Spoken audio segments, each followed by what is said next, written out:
Welcome to Ghost of a Podcast. I'm your host, Jessica Lanyadoo. I'm an astrologer, psychic medium, and animal communicator, and I'm going to give you your weekly horoscope and no bullshit mystical advice for living your very best life. My loves, it is time to talk about the year ahead, looking at the astrology of 2020. If I'm being totally honest, I really struggled with this. I struggled with this. In fact, I brought my struggle to social media, and thousands of you voted on Twitter and Instagram saying, please tell us all the news of the astrology, even if it's annoying or hard or sad or bad. And then several hundred of you said, no, don't do that. So, majority wins. That's just real talk. That's democracy in action for you. The reason why I struggled with this is many reasons, really. One is, as I've mentioned on the podcast, I think once before, a huge part of why I started Ghost of a Podcast was because of my concerns about the astrology of 2020 and honestly of 2021. I see, the major transits from the outer planets. I see the impending Pluto return of the United States in 2021. And it gives me a lot of deep concerns. There is a way that, as an astrologer, I can read the omens, I can interpret the data, I can synthesize what I see in the context not only of my understanding of astrology, but my ability to read the news, local, domestic, and global. I'm a person. I'm a subjective person. I'm a passionate, subjective person who comes from refugees. So I don't have a real optimistic worldview or what one would characterize as a great deal of confidence in governments and armies and such. So I think it's really important that I share this with you. As I am recording this in the first week of January 2020, and we are very close to that January 12th Saturn-Pluto conjunction, which really was the transit that inspired me more than anything else to start Ghost of a Podcast. And we are seeing just so much happening in the world. We are seeing so much happening in the United States, the leader of whom seems to want to start a war with Iran and doesn't care how it implicates people. I woke up to the trending on Twitter World War III, and it was really scary. And so as I share this, I want to say I am an astrologer, and I would like to think I'm a damn good one. And also I'm a person, and I am subjective, and my perspective is mine, and it doesn't have to be yours. And when I interpret this stuff or anything, it comes through my personality. It comes through my fears and my hopes and my experiences. And, it's informed by the news that I read and the astrology texts that I have studied and all that kind of stuff.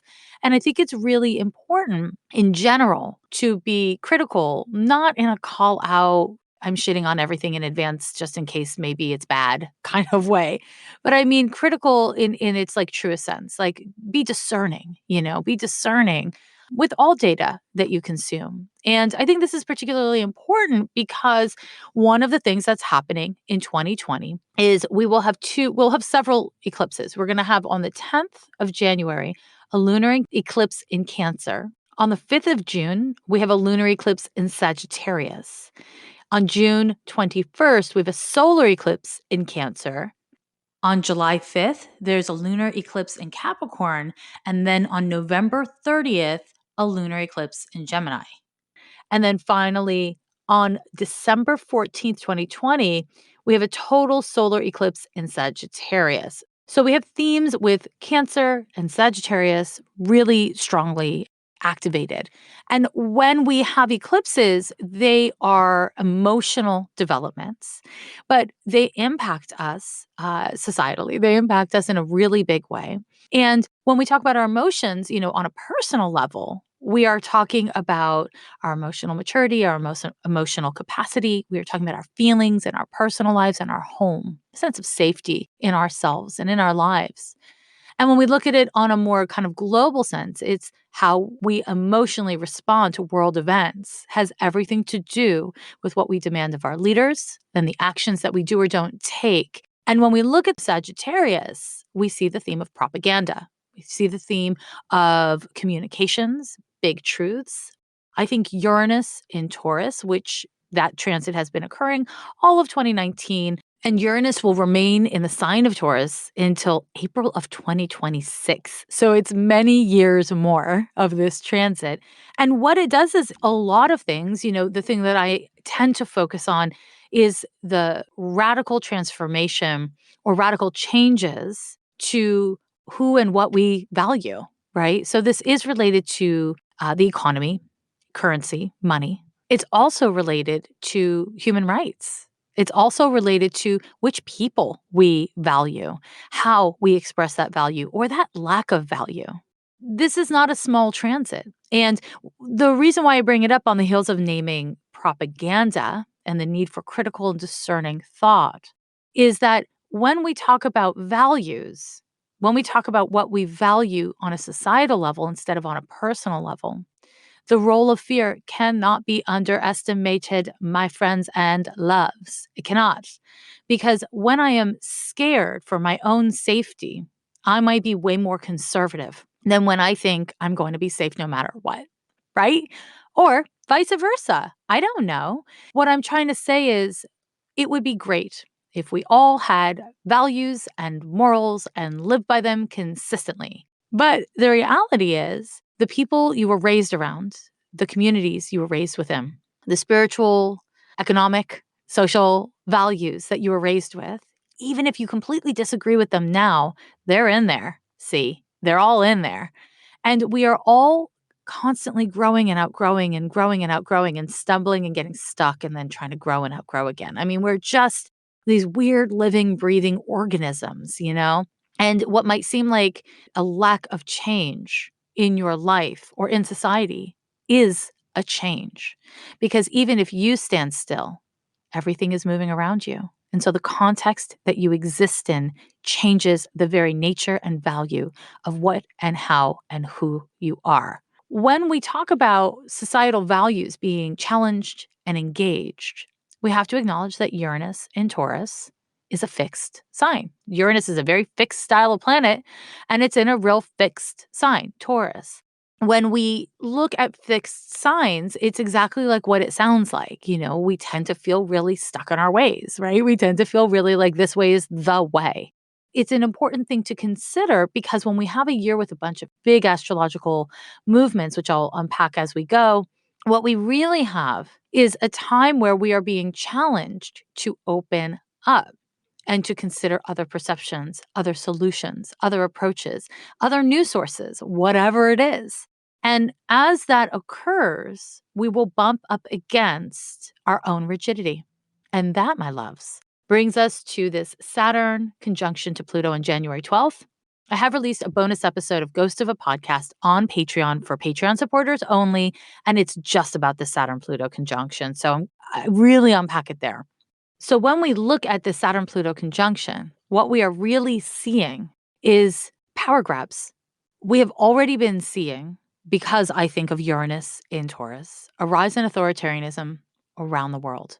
We are seeing corporations and governments consolidating power and trying to keep it for themselves at the expense of the environment and the people. I don't like that. Do you like that? I really fucking don't like it. As much as you and me, we might not like it today, just think how much we're not going to like it in a year. How about 2 years if it keeps on going this way?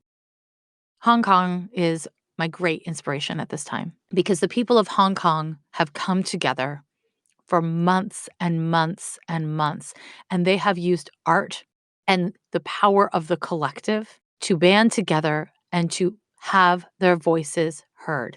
They have consistently come out to speak up for their collective needs. And whether or not it works, whether or not they completely get what they want or they partially get what they want, we cannot just do the right thing because we think it'll work. We have to do the right thing because it's right. That's the move. That's the integrity move. That's the move for your soul. Not doing something wrong is good. It's great. But not doing the right thing when you know someone next to you is doing something wrong, that makes you complicit. It really does. We are all active agents.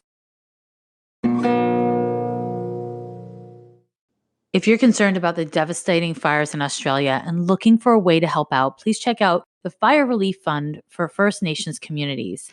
It's a GoFundMe organized by Neil Morris, a Yorta Yorta First Nations man and community rights and empowerment advocate for his fellow First Nations peoples. Many First Nation peoples have been affected by these tragic bushfires and have lost their homes or been forced to evacuate. The Fire Relief Fund aims to help recover some of the costs for impacted individuals. Follow the link in the show notes to donate or learn more.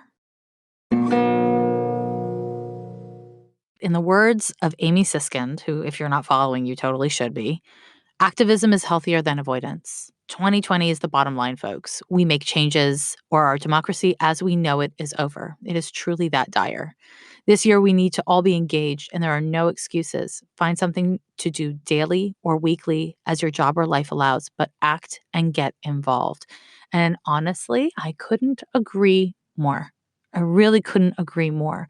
The Saturn-Pluto conjunction may be something massive. Already Trump seems to be starting a war. Saturn-Pluto conjunction is about a reshifting of power. And in the words of Martin Luther King, those who love peace must learn to organize as effectively as those who love war.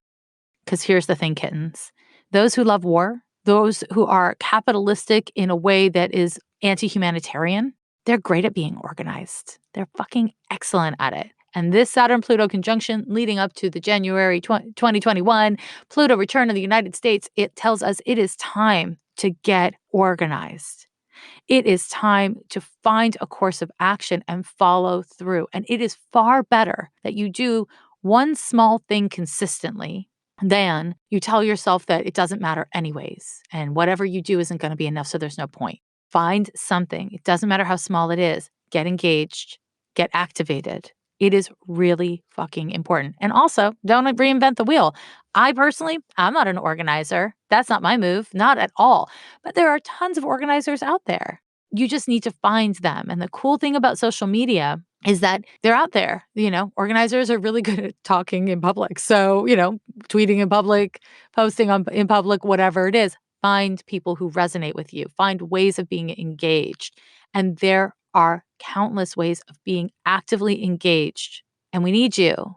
It's important that we find the constructive here. And if I can take it another step forward, I will say that Saturn enters into Aquarius this year, right? So it leaves the sign of Capricorn. Bye, Saturn and Capricorn. And it moves to Aquarius. And some astrologers, there's different ways of practicing astrology. Some astrologers say that Uranus is the ruling planet to the sign of Aquarius. I am one of those astrologers. That's what I say.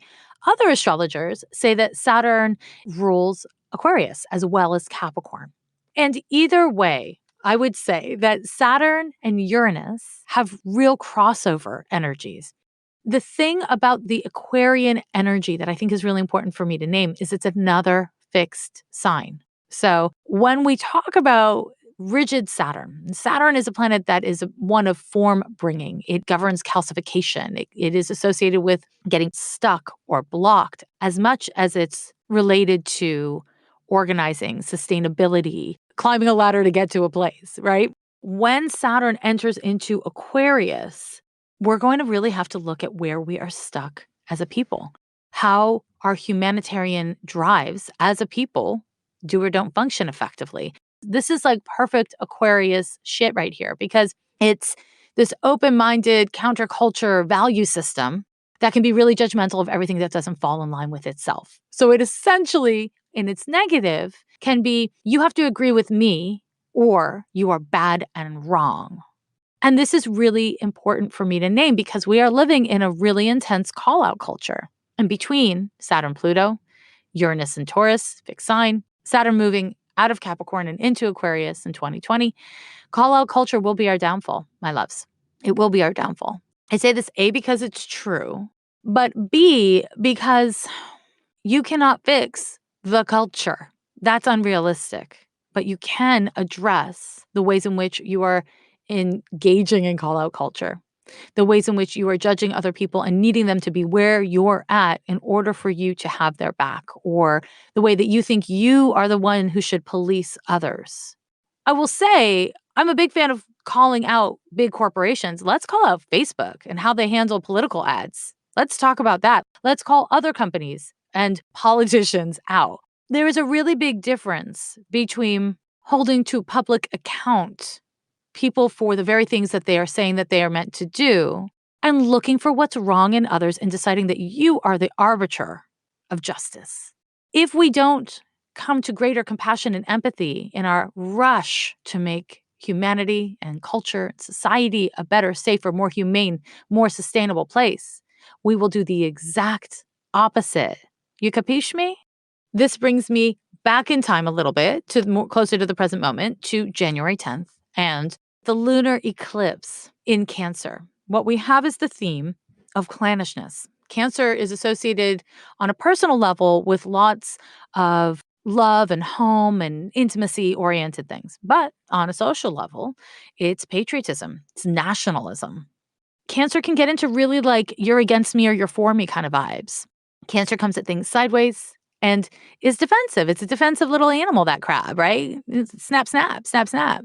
So to have this lunar eclipse happening immediately before the Pluto Saturn conjunction, and to know that eclipses have an impact that takes about 6 months to fully play out, what you want to do is pay attention to whatever comes up in the news, whatever comes up in your personal life, whatever comes up this particular week, the week that encompasses January 10th, January 12th. We'll give it a little wide berth IMO, but pay attention to the themes because whatever it is that seems is happening, it's not all there is. There will be more. And so you want to make sure that you are engaging really consciously with your ship.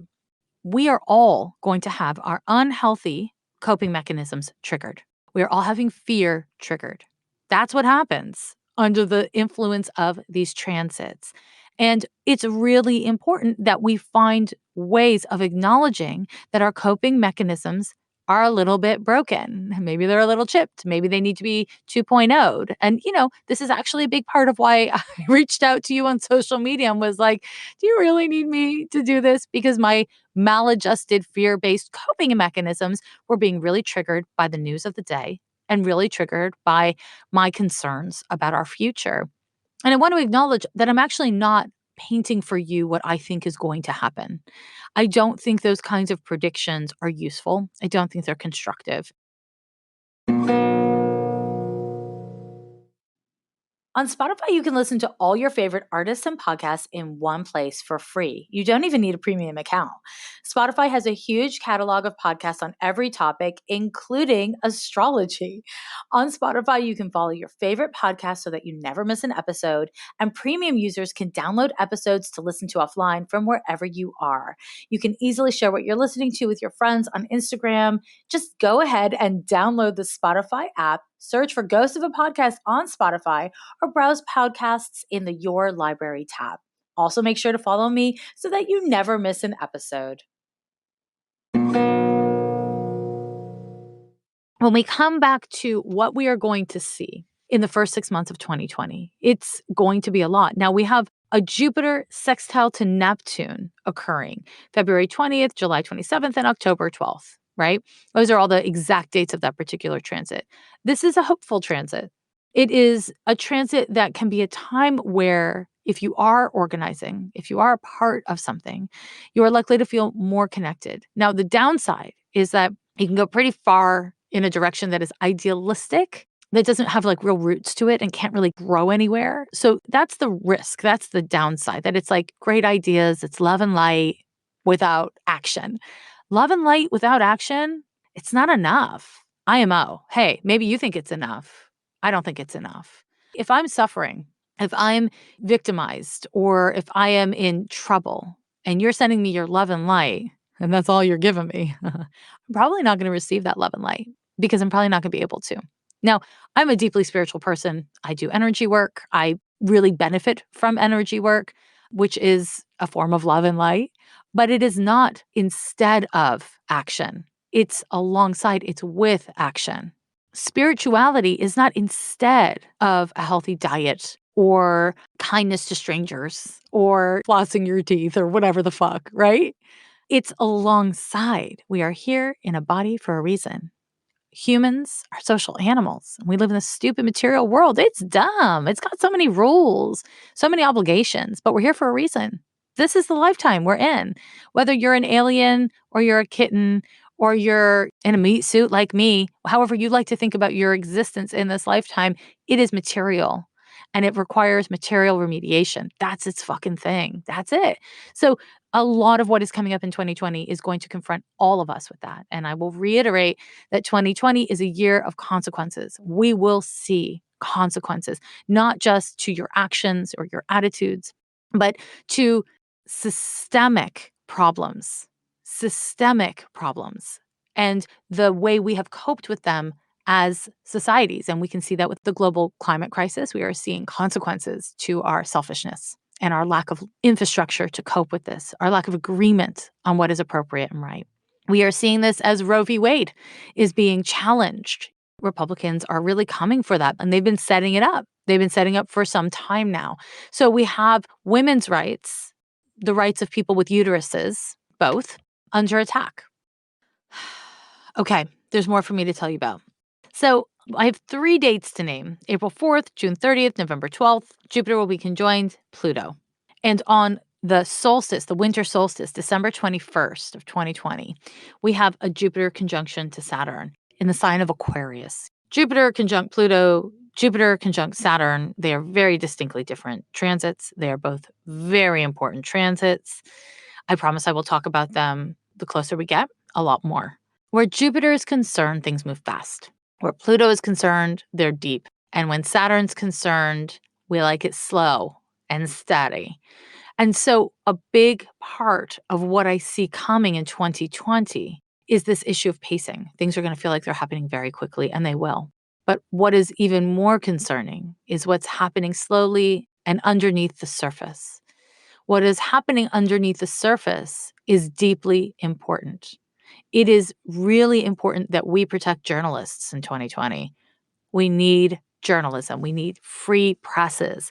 We need to make sure that writers are getting paid and that publications that are reputable, that have some sort of vetting process, because again, we have to look out for propaganda, that it is paid attention to, that they're all protected. When we acknowledge the downsides of capitalistic societies where money is actually the most important thing, what happens is we cannot trust the source that we are reading.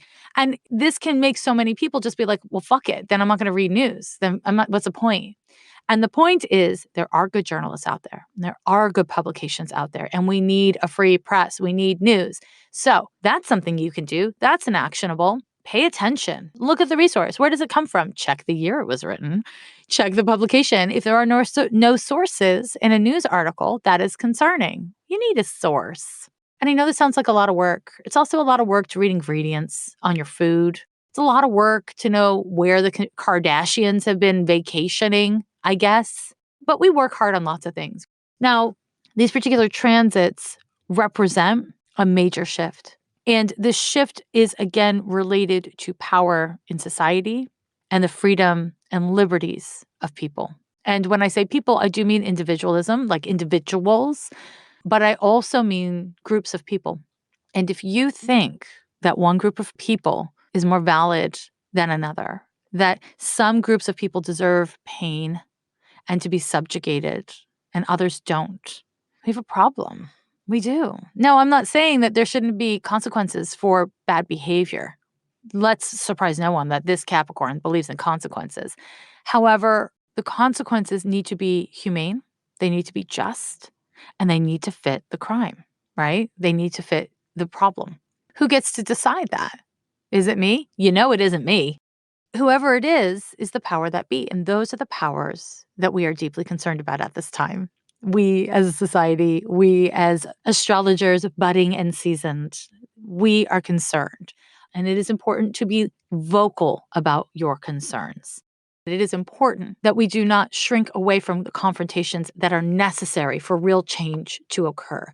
It is important that we make ourselves uncomfortable and we confront our fears as we strive in active material terms to make this world more just, especially for those who are most vulnerable. Now, my friends, I feel like I could literally talk about this for 4 hours, but that's not the kind of podcast I have. But I want to just say a couple more words about the eclipses and give you like my upshot here. So the eclipses, Capricorn and Cancer polarity, Sagittarius and Gemini polarity, they will bring up themes of propaganda and truth.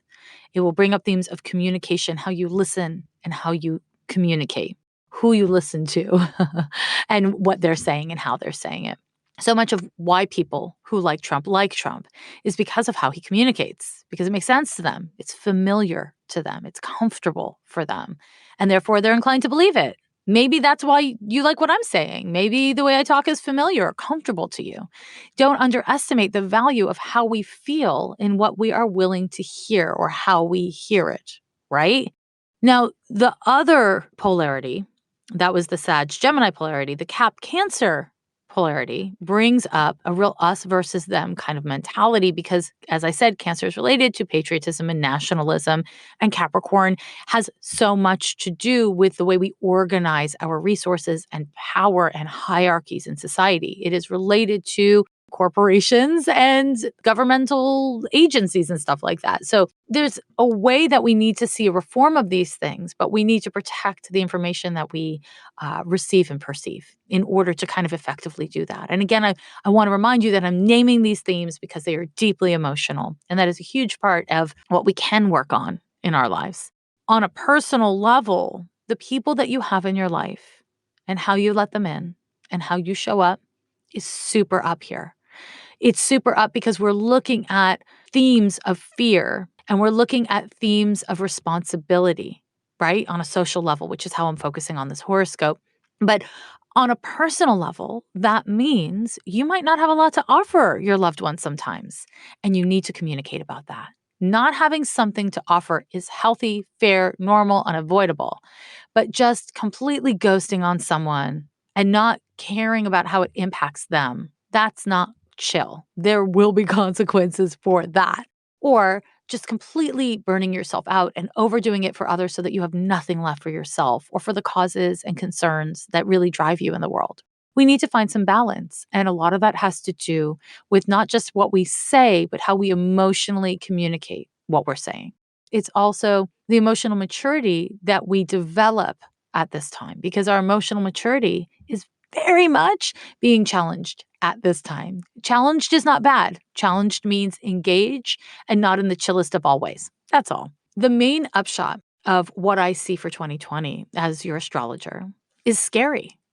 And it's scary because of the people who are running so many of the countries of our world, how selfish they are. It is scary because of what is happening between countries and governments, what is happening both locally with who polices us and how, but also locally around the surveillance culture that is becoming bigger and bigger and bigger, both in terms of the products we buy, but also in terms of the cameras that exist everywhere now. What kind of data are they collecting? And what are they going to do with that data, right? These things are all going to have long-term consequences. And I am not confident that we will come together and we will advocate for ourselves and each other. I'm not confident about it at all. And I think that's what we need in order to create social change. Equality is not offered by those in power. Equality is only won through efforts. When we look at all human rights advances, they come through struggle. They come through the people coming together and demanding it. And I don't know that we will demand it, and I hope we do. I really hope we do. And there's a lot of ways of doing that. And each one of you, each one of us can find our way. We can encourage others to find their way. I really hope we do, because I don't trust the people in power to preserve our rights, let alone hand us new ones. Our liberties are really important. And I want to empower you with the understanding that you are here for a fucking reason. Yes, you are. You are alive for a reason now. You have a role to play. And if you find it, if you prioritize finding your role, then you're doing a great job. And if you can't prioritize it this week, try next week.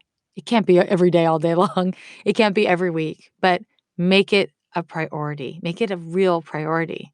Finding something to do, finding something that you can do. And that doesn't just protect you and yours, but protects the larger community that you live in.